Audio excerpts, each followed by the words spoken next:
Hi, it's Jo Karen Hudson speaking with you today about exponential expressions and the product rule. Let's start with the definition. An exponential expression must have a variable, maybe x, raised to some exponent, maybe a 2. Exponential notation involves writing a base raised to an exponent, maybe b to the x, where b is the base and x is the exponent. Coefficient. The coefficient is the number that is multiplied by the base. For example, on 4y squared, the coefficient is 4. It's the number. So we want to identify the coefficient, the base, and the exponent in each expression. Starting off with 12y to the 7th. The base is y, the coefficient is the number in front, it's 12, and the exponent is 7. Our second example, the base is x, the number out front is negative 1/2, it's the coefficient, and the exponent is 3. And on our third example, 2.5y to the 4th, the base is y, the number out in the front, the coefficient is 2.5, and the exponent is 4.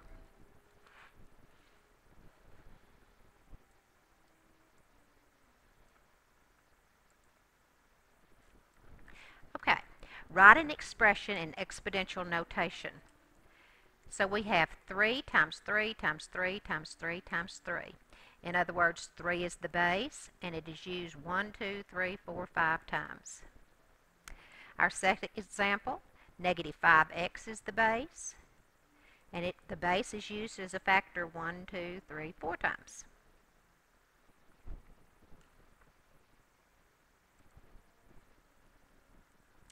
Okay, let's evaluate the following expressions. Example 1, we want to evaluate this expression, and we can use our calculator to help us with that.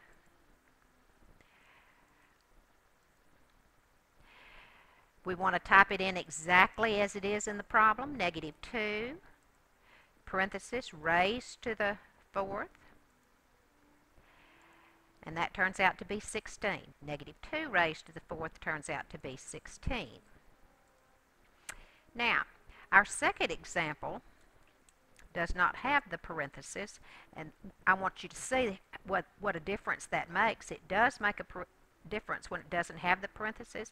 If I type it in without parenthesis, negative 2 raised to the 4th, see, I get negative 16.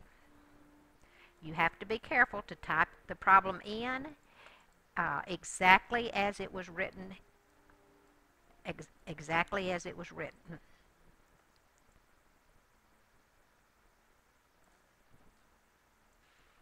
Okay, continuing. Evaluate the expression 5x to the 3rd when x is equal to 2. So we'll start off by wrapping our 5x to the 3rd. We want to wrap our variable in parentheses first before we substitute the 2. So we will change that to 5 times 2 raised to the 3rd. Now, using the calculator, we'll have 5 parenthesis 2 parenthesis raised to the 3rd, and that gives us 40.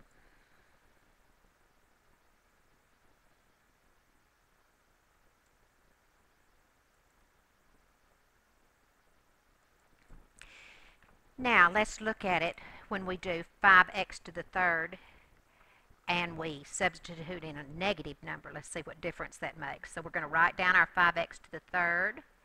We're going to wrap our variable in parentheses. We're going to type in 5 times negative 2 raised to the 3rd, and then we'll look at that.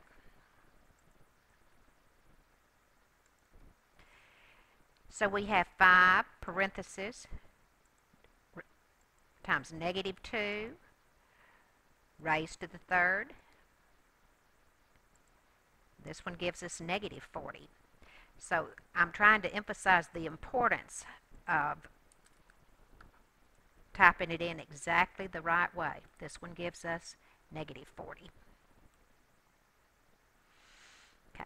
The zero exponent rule. Any non-zero number raised to the zero power is 1.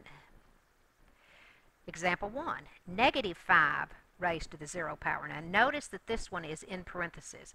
Negative 5 raised to the zero power. That is in parentheses. So when you type it into the calculator, you want to make sure that you type in parentheses. Negative 5 with parentheses raised to the zero power. And you see that's equal to 1.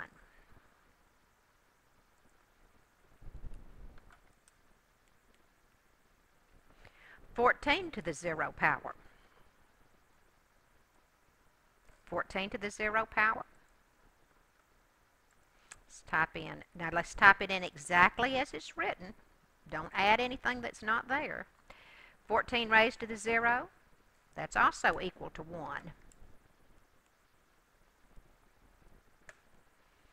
All right, let's go on to the third one.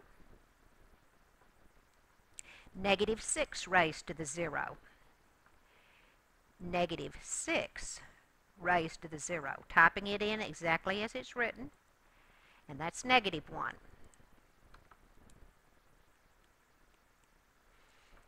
You see it makes a difference whether there's parentheses or not.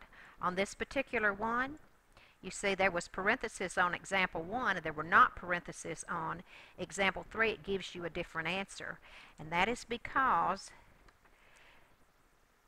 the exponent only bosses the base that it's sitting on unless there's parentheses there. That's the reason the 6 to the 0 turns into the 1 and the negative out front makes the answer negative. Okay, here is our last example of this. Negative 9 raised to the 0, that's 1, plus 8 raised to the 0, that's 1, and 1 plus 1 is equal to 2. And you can put that in the calculator and you'll find you get the same result. Be sure you type it in exactly the way it's written. All right, let's go on with polynomials. A polynomial is an expression that has one or more exponential expressions that are being added or subtracted. The exponents must be whole numbers, not negatives. They can be fractions in the coefficients, but not in the exponents. There can't be variables in the denominator. So polynomials are easy to work with. The highest exponent is called the degree of the polynomial. Terms are the parts of an expression that are added or subtracted. The leading term is the term with the highest degree. The leading coefficient is the coefficient of the leading term. A constant term is the term without a variable. A polynomial is classified as a monomial if it has one term, a binomial if it has two terms, and a trinomial if it has three terms. Polynomials with more than three terms are simply referred to as polynomials. Now, for each of the polynomials, we want to give the number of terms, the class, the degree, and the leading coefficient. So let's start off with this first polynomial, x cubed. The number of terms, let's see, there's 1, 2, 3, 4 terms. Terms are separated by the pluses and the minuses. There's 4 terms. The class is a polynomial. The degree is the highest exponent, so it's degree 3. The leading coefficient is the number in front of the leading term, so it is a 1. It's understood to be a 1 if the variable doesn't have a number written in the front, and the constant term is the one without a variable, and it is negative 1. Okay, example 2. 5x plus 2. There are 2 terms here. It's classified as a binomial. The degree is 1. There's not an exponent. It's understood to be 1. The leading coefficient, the number in front of the leading term, is a 5, and the constant term is the 2. The one without a variable. And here we have our third one. The number of terms is 1. It's classified as a monomial.